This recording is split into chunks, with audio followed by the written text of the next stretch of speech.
Well, welcome to the edition of the CSG podcast. Today's guest is Joe Messer from LevitZacks Accounting. Joe, welcome to our podcast. Thank you for taking the time to be with us. Pleasure to be here, Dave. Thank you for asking me to be here. Can you tell me a little bit about yourself and your role at LevitZacks? Yeah, I'm a senior tax manager here at LevitZacks. What that means is I manage our client engagements from start to finish, from engagement letter to the actual work to reviewing the returns with you to the billing.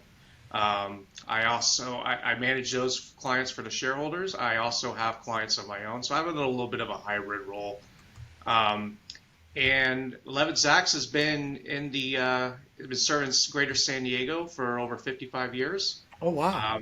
We specialize in government contractors, especially in the defense industry and in the veteran service-owned arena. And we also are heavily in real estate, being in San Diego. I also do a lot of beverage distribution, retail, things of that. So that's kind of my client profile, who LevitZacks serves, and our history here in San Diego. Wow, that's a very diverse group. You really sound like you can pivot and do a lot of different things. That's pretty cool. Yeah, we're a single office firm, so we have to be generalists a little bit, but we also know what we do very well. Yeah. Our CEO Victor Ramsauer is very well connected in the defense contracting industry, not with just the contractors themselves, but in banking, legal, all sorts of areas. So we're able to give a lot of support to our clients. That's cool. I was going to ask you about the challenges and opportunities you see in the accounting industry, but I'm curious myself about the challenges of working in the government sector. It's been very fortunate for us working in the government sector. When we had the pandemic, they were probably the most set up to succeed because, even with all the problems in government, they still pay their bills. So, they and a lot of them were mission critical. You're serving the defense industry. They don't play around there. So, a lot of our clients were still set up for success. Our real estate clients did struggle a bit. We were very instrumental in helping all of our clients, whether regardless of industry, guiding them through the PPP loan process, you may have heard of the employee retention credits, guiding them through that.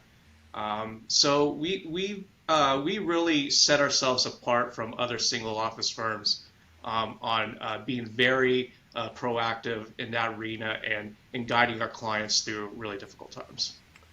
Do you have any tips of what's left over on either the PPP or the retention credit payroll? Yeah, so the PPP loan has passed. The employee retention credit can still be claimed as long as your payroll tax returns are within statute. Meaning, you have the 3-year statute of limitations where the government can come after you, or you can go back to the government and say, hey, we made a mistake. So that's the process for claiming those credits. Well, that sounds like a pretty good nugget right there. If anybody out there is curious about that retention credit, Yep. employee retention credit, that sounds like something they ought to get a hold of you for. What we do a lot of the analysis, a lot of the education.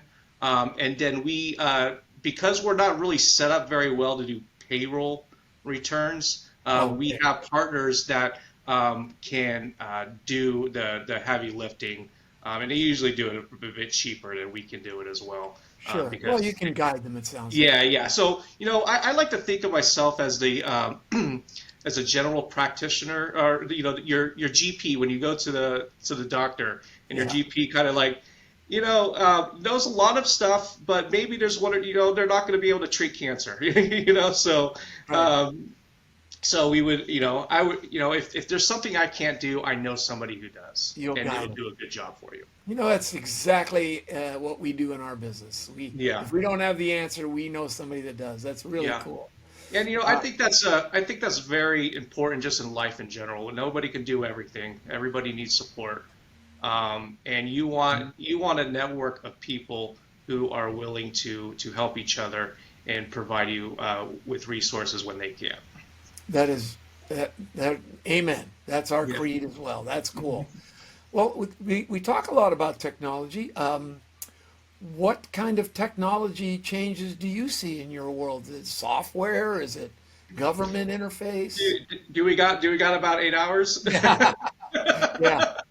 Um, yeah, truth is, accounting has always been at the forefront of technology, at least the successful firms.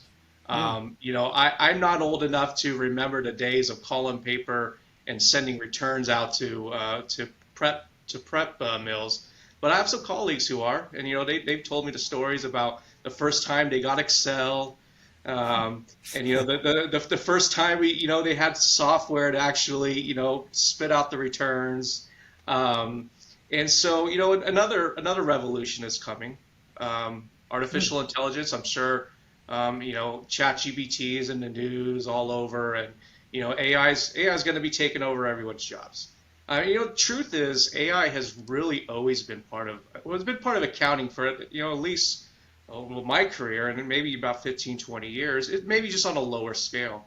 Really? We've had for a really long time software that can read, uh, you know, IRS, established forms, Mm, pick out the numbers and then send them to the software to input to the return. got You it. know, and so that is, a form of artificial intelligence, rudimentary compared to what's coming. But we've always been trying to put ourselves in a position where we can leverage as much of that technology as possible. Now, there will be a big change coming. I would imagine in the next 5 years minimum, maybe another 10, where AI is going to take a much larger role in what we do. You may have heard in the news the Chat GPT passed the CPA exam. Um, One of the big four, I don't want to misname it, so I'll just say one of the big four firms did a financial statement audit completely using AI. No human did it. The quality of the audit, I don't know, but they did it. That's a big leap. Wow. Um, and a lot of people say, well, AI is going to replace accountants, and I think that's going to be a pretty cold take coming in a few years. I think AIs are going to create a larger demand for accountants, if anything. Right now, our industry does not have enough CPAs to serve the amount of people in the public who need CPA services. And what ends up happening is they get priced out. That's Hopefully, interesting. AI can bring, we can increase volume, decrease prices, and decrease the work that we have to do. And so that's where I think the demand is still going to be there. It's going to change what we do, how we actually do the job. But the idea that AI is going to replace, at least accountants, I think is a little short-sighted. Well, I I think that what you've just described describes AI in general to the world. Hmm. People are kind of afraid of it, but I think used properly, it should reduce time, Yep, reduce energy, combine the experts can then focus on the things that are important, like planning absolutely. and strategy, which sounds like what you guys do. Exactly. And that's where we've been trying to pivot our firm anyways. Um, Mm, Clients don't like to pay for compliance work, especially when they can go to somebody who will just, pump out a return. We don't do that. yeah. We want to be your advisor. We want to consult with you. We want to help you grow your business and plan that out. And the compliance comes with that. But we're going to be proactive. We're not just going to take your numbers and hand you a return and a bill. That's just not what we do. You know what? Sounds like people out there that are listening to this podcast that want to learn more especially about the way you approach accounting and taxes, they should reach out to LevitZacks. Your information will be on the back of this podcast for all of you that want to reach out to Joe. Joe, thank you so much for being on the podcast. I appreciate your time very much. No problem. It's my pleasure, Dave. Thank you.